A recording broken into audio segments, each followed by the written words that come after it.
Chapter 7, Fright Night. Abby entered first, plopped down on her bed as usual, and sighed a big sigh. That was fun, she said, especially when the baby spit up in the restaurant. I don't think she was actually talking to me, but I listened anyway.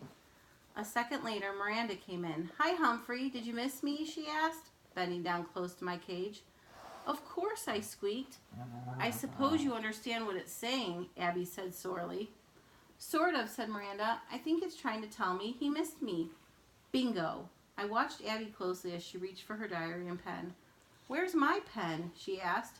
She looked at her pillow. "What's this stuff doing here?" Miranda pointed at Abby's bed. "Hey, that's my hair scrunchie." "So that's what the hair thing is called. And my ring." Miranda jumped up, crossed over the imaginary line, and grabbed her things. "You took them." Abby spotted something on Miranda's pillow. "There's my pen. You took it. And my name bracelet." She snatched her items and glared at Miranda. "You're always taking my things." "You took my things. I never touched yours," Miranda insisted. I never heard her sound that angry before. Abby's face turned red. "Why would I take your dinky ring and your stupid scrunchie? I have my own ring and my own scrunchie." "Why would I take your dumb pen and a bracelet with your name on it?" "And why would I put them on my pillow where you can see them?" asked Miranda. "Just to be mean." "I'm not mean," said Miranda. "Anyway, isn't it weird that my things are on your pillow and your things are on my pillow?" Abby thought for a moment. "Like somebody planned it?" "Like somebody wanted us to notice," agreed Miranda. Suddenly, they were actually talking instead of arguing. I crossed my paws. This had to work. Abby sat back down on her bed. "Who would do that?" "My mom wouldn't." "Or your dad?" Miranda collapsed onto her bed. "Well, the baby didn't do it." She started to giggle. "Maybe Humphrey did it," said Abby as she started to giggle. I chuckled too.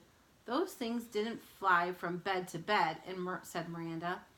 "Somebody put them there on purpose." "Or something," said Abby, "like a ghost." Miranda turned pale. "You don't have ghosts here, do you?" "No," said Abby, shaking her head. "At least I don't think we do." "There are no such things as ghosts," insisted sensible Miranda. She looked down like she was trying to convince herself. "No, no, no. There aren't any ghosts except in stories," I squeaked. I know I was trying to convince myself. "I know," said Abby. She opened her diary and tore out a page. "I'll write down every possibility of who could have done this. Number 1, Miranda." "I didn't," Miranda protested. "I'm just writing down all the possibilities, Miranda. Me, my mom, your dad, Ben, Humphrey. They're the only ones in the house, right? Unless there was a burglar." The fur on my back stood straight up. "Burglars are scary things." She's sleepy. "Burglars break windows and steal things," Miranda pointed out. "The doors were locked, the windows were locked, and nothing was stolen." "I'm writing all this down. Burglar, ghost." Abby quietly stared at the paper for a moment. "Would you swear you didn't do it?" "Of course," said Miranda, "and I'd swear I didn't do it. Hey, wait a second. Maybe it was Humphrey." Abby jumped up and walked over to my cage. She bent down and checked the door. "Nope, it couldn't be him because his door is locked." "Thank goodness that old lock doesn't lock fools them every time." "The only thing on the list that makes sense is a ghost," she announced. "But it doesn't make sense," said Miranda. "I know," Abby agreed. The girls actually agreed on something. This was progress. They'd gone from not liking each other to being really, really, really mad to talking things over. After a while, the girls left the room to have dinner. This time they left dinner. They left together. When they came back much later, they were still together. Dad said it didn't make sense. Miranda was saying, and Mom agreed. Abby replied, "What now?" The girls flopped down on their respective beds. "I know," said Abby. "Let's stay up all night." "Why?" "To see if any ghosts show up." I felt a chill creep down my spine. I knew I was the one who moved their things around, and I knew I wasn't a ghost, but I still got a shiver because something scary, scary, scary just might show up.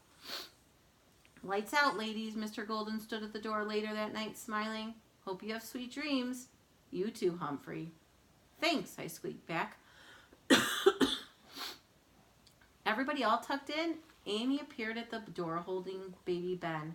"Yes, Mom." Abby snuggled down in her bed and pulled up the covers. Good night, said Miranda, pulling up her blanket as well. The light went out and it was dark, dark, dark in the room, except for the night light in the wall, which gave off a pink glow. The girls were quiet for a few minutes. Then Abby whispered, "Are you awake?" "Yes," Miranda whispered back. "Know any scary stories?" asked Abby. "I certainly knew a few, like about the time Clem the dog almost ate me, or the time Aldo first came in the room at night and I thought he was a ghost."